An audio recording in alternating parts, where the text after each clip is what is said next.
जहां एक पत्ता भी खड़कता है तो पाकिस्तान के कान खड़े हो जाते हैं।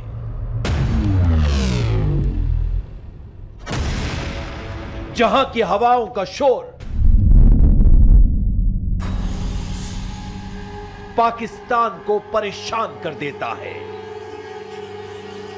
जहां की सरजमी पर कोई हलचल होती है तो पाकिस्तान के पसीने छूटने लगते हैं। जहां लाउड स्पीकर से कोई आवाज गूंजती है तो पाकिस्तान तक सुनाई पड़ती है। उसी पाकिस्तान बॉर्डर से सटे राजस्थान के पोखरण में एक ऐसी विस्फोटक जंग छिड़ी है जिसके अंजाम की प्रतीक्षा हर खासो आम को है।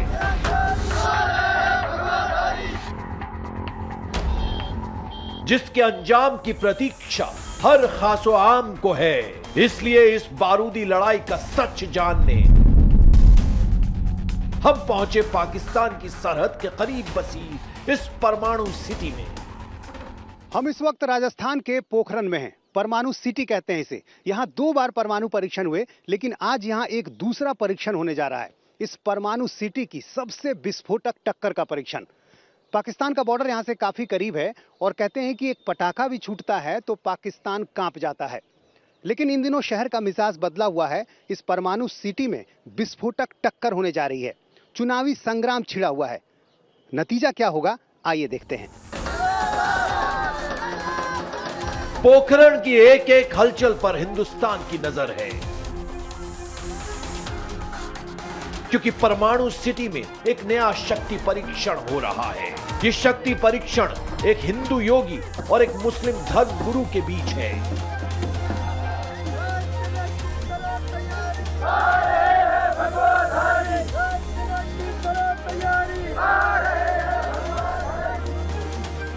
परमाणु परीक्षण वाले पोखरण में चुनावी शक्ति परीक्षण की ऐसी जंग छिड़ी है जिसमें धर्म सत्ता की 2 बड़ी शक्तिपीठों की साख दांव पर है।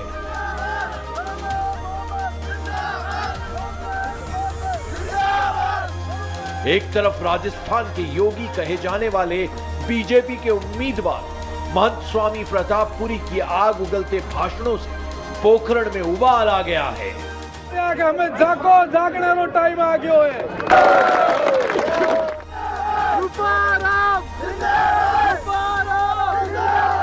तो कांग्रेस की तरफ से मुस्लिम धर्मगुरु गाजी फकीर के बेटे सालेह मोहम्मद हिंदू वोट बैंक में सेंधमारी करने की तैयारी कर चुके हैं। परमाणु परीक्षण के शहर पोखरण में विस्फोटक चुनावी मुकाबला देखने को मिल रहा है। यहाँ 2 धर्म गुरुओं के बीच मुकाबला है। बीजेपी ने तारतरा मठ के योगी प्रतापपुरी जी महाराज को मैदान में उतारा है, तो उनका मुकाबला है कांग्रेस के धर्म गुरु और गाजी फकीर के बेटे सालेह मोहम्मद से। यहाँ पर आप देखें एक रोड शो चल रहा है प्रतापपुरी जी महाराज का और लोग यहाँ फूलों की बारिश कर रहे हैं। आस्था का सवाल भी इस चुनाव में जुड़ गया है क्योंकि योगी जी है मैदान में। प्रतापपुरी जी, ये बताइए कि परमाणु परीक्षण का ये शहर है तो चुनावी शक्ति परीक्षण में कौन जीतेगा? सत्य की जीत होगी, यहाँ के जनता की जीत होगी।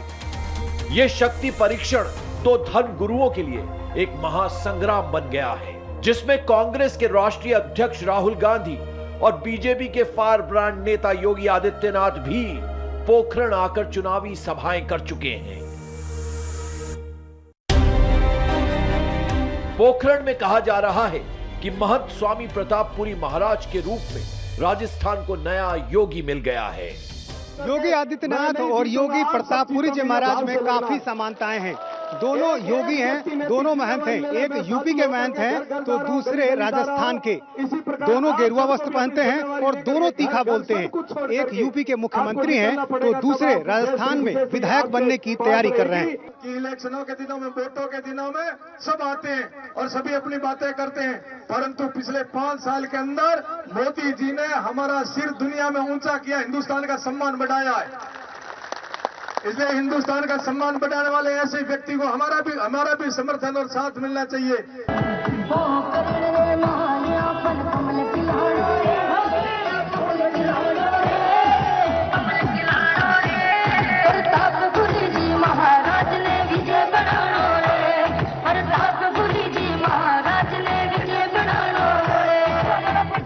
स्वामी प्रतापपुरी जहां भी जाते हैं उनका ऐसा ही स्वागत होता है। हमने पोखरण में ऐसे कई गांवों का दौरा किया और देखा कि लोगों में योगी प्रतापपुरी महाराज को लेकर गजब का उत्साह, गजब की आस्था है। नाथ संप्रदाय से ताल्लुक रखने वाले योगी प्रतापपुरी महाराज पहली बार पोखरण में अपनी धार्मिक और राजनीतिक शक्ति का परीक्षण कर रहे हैं। बीजेपी ने बाड़मेर जिले में पड़ने वाले तारतरा मठ के इस महंत को टिकट देकर चुनावी लड़ाई दिलचस्प बना दी है। महंत प्रतापपुरी को जब हमने इस जंग में उनके चुनावी पलड़े के बारे में पूछा तो उन्होंने खुद को सब पर भारी बताया। प्रतापपुरी जी महाराज का स्वागत जोरदार तरीके से किया गया है और अभी इनको गुड़ से तौला गया है। ये बताइए कि क्या लग रहा है कि पलड़ा किसका भारी होगा? राजनीतिक पलड़ा? राजनीतिक पलड़ा बीजेपी का भारी रहेगा, क्योंकि राष्ट्रीय नीतियों में लोगों ने स्वीकार कर लिया है कि बीजेपी राष्ट्र को कहां ले जा रही है। तो ये तो पूरा देख लो आप, जनसभा उमड़ पड़ा है। तो बीजेपी के सिद्धांतों और कानून और नियमों के आधार पर लोगों ने ठान लिया कि बीजेपी आएगी। महंत प्रतापपुरी जब जनसभा में पहुंचते हैं तो योगी आदित्यनाथ की तरह उनके बैठने के लिए भी कुर्सी लगाई जाती है।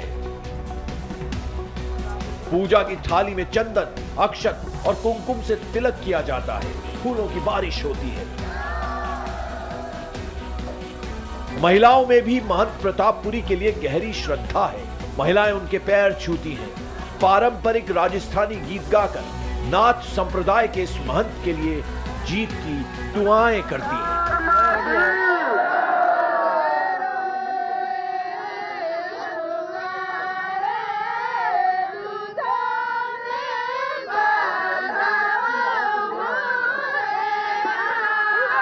प्रतापपुरी जी को लेकर लोगों में गजब की आस्था है। वो जहां भी जाते हैं उनका लोग जोरदार स्वागत करते हैं, उनके पैर छूते हैं। और यहाँ पर देखें जो महिलाएं हैं ये गाना गा रही थी। कौन सा गाना गा रही थी आप लोग?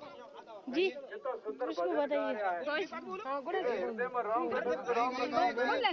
जी बदाऊ गा रहे थे, बदाऊ गा रहे सर। किसके लिए? ये प्रतापपुरी जी के लिए। अच्छा, तो क्या आपके लिए महंत है, भगवान है, क्या है? हाँ, ये भगवान है सर। मेरा प्रतापपुरी जी मेरा भगवान बरोबर है, संत महात्मा है। मैं चारणी शक्ति हूँ, मेरी आशीर्वाद है, मैं आपकी जीत होगा। नाथ संप्रदाय के अपने मठ से निकलकर चुनावी मैदान में उतरे महंत प्रतापपुरी का प्रचार करने के लिए मथुरा तक से साधु संत आए हैं। महंत प्रतापपुरी की चुनावी सभाओं में हर तरफ भगवा रंग ही नजर आता है। यहां तक कि उनकी चुनावी सभाओं में लोग पगड़ी भी भगवा रंग की पहने हुए दिखते हैं। प्रतापपुरी जी की सभाओं में भगवा झंडा तो दिखता ही है, भगवा पगड़ी भी खूब दिख रही है। आप देखें जितने भी लोग आए हुए हैं इनमें से कई ऐसे हैं जिन्होंने अपने सिर पर भगवा रंग की पगड़ी पहन रखी है। कहाँ से आए आप लोग? स्वामी जी ढाणी। आप कहाँ से आए? स्वामी जी की ढाणी से।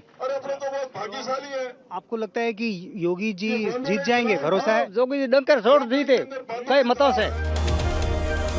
स्थानीय लोगों के मुताबिक इस बार पोखरण के चुनाव पूरी दुनिया की नजर है, क्योंकि उनका दावा है कि महंत प्रतापपुरी के अनुयायी कई मुल्कों में हैं। इसलिए पोखरण महज एक विधानसभा सीट का चुनाव न होकर राजस्थान के लिए प्रतिष्ठा का सवाल बन गया है। ये पोखरण विधानसभा क्षेत्र तक ही सीमित नहीं है। ये राजस्थान ही नहीं, मैं पूरे भारत के अलावा ऑल वर्ल्ड में जो हमारे अनुयायी बैठे हैं, गुरु महाराज के अनुयायी बैठे हैं, इन सबका शक्ति परीक्षण है। राजस्थान के मारवाड़ इलाके में योगी प्रतापपुरी के तारतरा मठ का प्रभाव पोखरण के अलावा बाड़मेर, चौहटन, जैसलमेर और सांचौर तक है। पोखरण में पिछली बार भी बीजेपी को जीत मिली थी, लेकिन इस बार बीजेपी ने पिछले चुनाव में बड़े अंतर से जीतने वाले शैतान सिंह का टिकट काटकर महंत प्रतापपुरी को टिकट दिया है। पूर्व विधायक शैतान सिंह पूरे चुनाव अभियान में महंत प्रतापपुरी के साथ दिखते हैं। हमने जब पूर्व विधायक शैतान सिंह से उनका टिकट काटे जाने को लेकर सवाल किया तो उन्होंने महंत प्रतापपुरी को अपना गुरु बताया। आमतौर पर किसी का टिकट कटता है तो बड़ा नाराज होता है, वो अंदर अंदर कुछ काटता भी है वोट, लेकिन आप बहुत खुश दिखाई दे रहे हैं। मेरा टिकट कटा नहीं, मेरी जगह मेरे गुरुदेव आए हैं। ये समर्पण है, ये समर्पण है। जब टिकट कटता तो ये कटा नहीं है, मेरे लिए मेरे गुरुदेव आए हैं साक्षात। पोखरण में वोटों की लामबंदी महंत बनाम फकीर की लड़ाई में बदल गई है। अब आपको उस मुस्लिम उम्मीदवार के गढ़ में लेकर चलेंगे जो राजस्थान के इस योगी को कड़ी टक्कर दे रहा है और उस सियासी फकीर का हिंदू रीति रिवाजों से चंदन टीका लगाकर लगातार इस्तकबाल किया जा रहा है।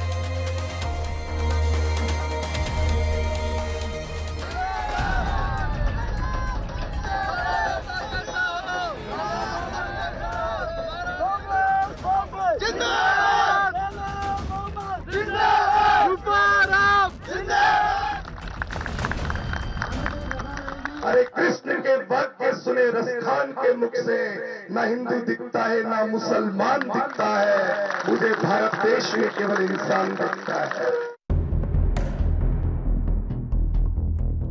पोखरण के चुनावी किले में वो कौन सा मुस्लिम फकीर है जो माथे पर चंदन का तिलक भी लगाता है?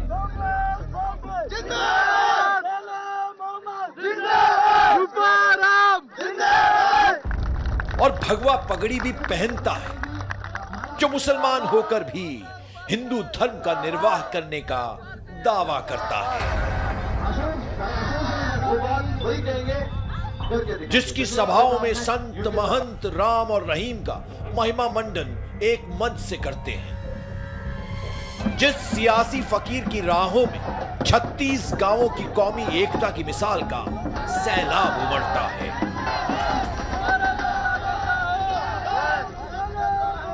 पोखरण में अब बारी थी उसी फकीर की चुनावी शक्ति के परीक्षण की, ये जानने की कि क्या वो फकीर वाकई वैसा ही है जैसा उसके बारे में दावा किया जाता है, या फिर माथे पर तिलक का ये हिंदूवादी तिलिस्म सिर्फ वोट साधना का सियासी पैंतरा भर है। थोड़े सफर के बाद हम अपनी मंजिल के ठीक सामने थे। पोखरण के 36 गांवों के बीच बना ये उसी कांग्रेस कैंडिडेट सालेह मोहम्मद का घर है जो खुद को सियासत का फकीर बताते हैं। घर में हर वर्ग के लोगों का जमावड़ा था, महिलाएं थी, नौजवान थे, बुजुर्ग थे। चुनावों के वक्त नेताओं के घर भीड़ लगना आम बात है, लेकिन यहां मुद्दा पोखरण में चुनावी शक्ति के परीक्षण का था। पोखरण में बीजेपी के प्रतापपुरी जी महाराज के सामने हैं कांग्रेस के साले मोहम्मद। ये चुनावी शक्ति परीक्षण में कौन जीतेगा? देखो, ये शक्ति प्रश्न तो जनता दिखाती है, पर मेरा कहना है कि जो माहौल है, हम लोग पूरे पोखरण विधानसभा में घूम रहे हैं, तो हमें 36 कौम का आशीर्वाद है, सबका साथ है। साले मोहम्मद ने पोखरण में खुद की सियासी शक्ति का श्रेय 36 गांवों की उस जनता को दिया जिसमें हिंदुओं की आबादी करीब 80% है। दावे के परीक्षण के लिए हम धर्मगुरु से राजनीति के गुरु बने साले मोहम्मद के साथ आगे बढ़े, जहां उन्हें चुनावी सभाओं में शामिल होना था। रास्ते में अपने फकीर नेता के इस्तकबाल के लिए लोगों का हुजूम उमड़ा। पटाखे और आतिशबाजी से नेताजी के काफिले की अगवानी की गई। गाड़ी से उतरकर साले मोहम्मद गांव की गलियों में पैदल चुनावी मार्च शुरू किया। आगे पीछे ढोल नगाड़ों और जयकारों की गूंज थी।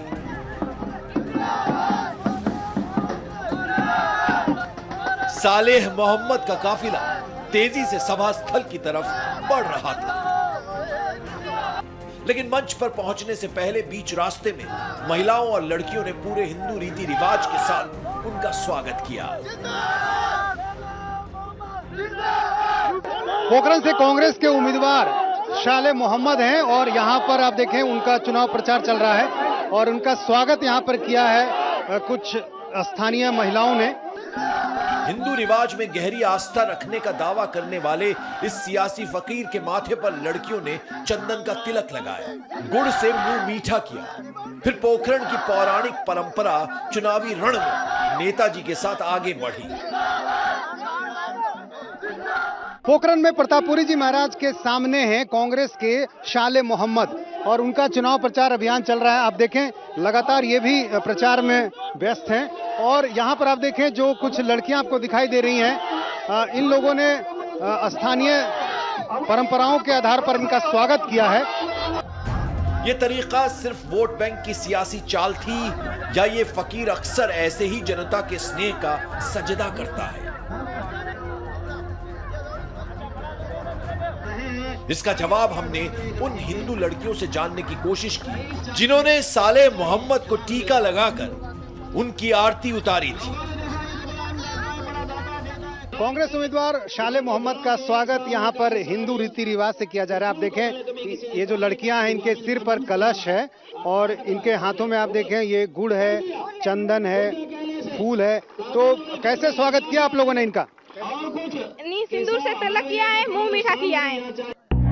हिंदू रीति रिवाजों से सालेह मोहम्मद को कितना मोह है, इसका जवाब हमें रस्म अदा करने वाली महिलाओं और लड़कियों से नहीं मिला। उधर इस फकीर ने जैसे ही सभा में पहला कदम रखा, बड़े बुजुर्गों का आशीर्वाद लिया। सामने हिंदू और मुसलमानों की भीड़ थी। पैर छूते हुए नेताजी मंच तक पहुंचे। यहां हिंदू रिवाजों के मुताबिक इस फकीर के सिर पर भगवा पगड़ी बांधी गई, गले में हार पहनाए गए। सियासी सम्मान से गदगद नेताजी ने माइक थामा, जोश से लबरेज होकर विरोधियों पर तंज कसे। आप लोगों ने आज फकीर की एक एक तकरीर पर सैकड़ों तालियां बजती रही। राजनीति के पथ पर एक फकीर के माथे पर चंदन के तिलक का सवाल अब भी हमारे जहन में कौंध रहा था। सभा खत्म होते ही हमने इसका जवाब नेताजी से मांगा। उन्होंने कहा था मैं 15 लाख। देख रहा हूँ आपने टीका लगा रखा है यहाँ पे अपने सिर पे। नहीं, मैं तो टीका हमेशा लगाता हूँ। ये आपने पहली बार देखा इसलिए आप पहली बार आए हो, इसको आपको लग रहा है। कहीं यहाँ मजबूरी तो नहीं हो गई है? जो समीकरण है यहाँ का उसकी वजह से तो ऐसा नहीं कर रहे? देखो ये 36 कौम का रहते हैं यहाँ पर और हमारे यहाँ कोई टीके में कोई परहेज नहीं होता। अवाम के फकीर नेता तिलक में अपनी आस्था बताकर आगे बढ़ गए। चुनावी सभाओं में पोखरण का विकास और प्यास तो बड़े मुद्दे थे जिन पर शान मोहम्मद विरोधियों को खरी खोटी सुनाते हैं। लेकिन पोखरण की राजनीतिक जंग में एक फकीर पर योगी की शक्ति कितनी हावी है, इसका जवाब भी तंज की तकरीरों के साथ मिला। योगी जी से मुकाबले को किस तरह से देख रहे हैं? ऐसा कहा जा रहा है कि ये ध्रुवीकरण की तरफ पोखरण का चुनाव बढ़ रहा है। नहीं, योगी जी कौन से? योगी महाराज जी, अच्छा प्रतापपुरी जी। हाँ, तो उनसे देखो मैं कह रहा हूँ हमारी आपसी लड़ाई नहीं है, ये पार्टियों का है। मुझे कांग्रेस पार्टी ने टिकट दिया है, उनको बीजेपी ने टिकट दिया है। दो पार्टियों की लड़ाई है।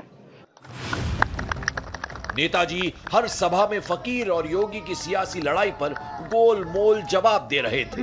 हमने जनता की नब्ज टटोली, जानना चाहा कि क्या ये फकीर पोखरण में जीत का विस्फोट करेगा या फिर एक योगी की शक्ति जीतेगी। तो क्या लगता है योगी और फकीर में मुकाबला हो गया? जी कोई मुकाबला कुछ नहीं, सिर्फ पार्टी का है, हाथ का है, धर्म के कुछ नहीं। हमारे लिए बहुत प्रेम से कोई आदित्य नहीं है, हमारे गुरु जी है, सबके गुरु जी। इसमें वोटों में कोई फर्क नहीं। राज करने के लिए लोग राज छोड़ के गुरु बनते और ये गुरु बन के राज पैदा कर रहे हैं। सालेह मोहम्मद राजनीति के पुराने खिलाड़ी हैं। पुरखों से विरासत में मिले सियासी दांव को लगाकर फिर वो आगे नई सभा के लिए बढ़े।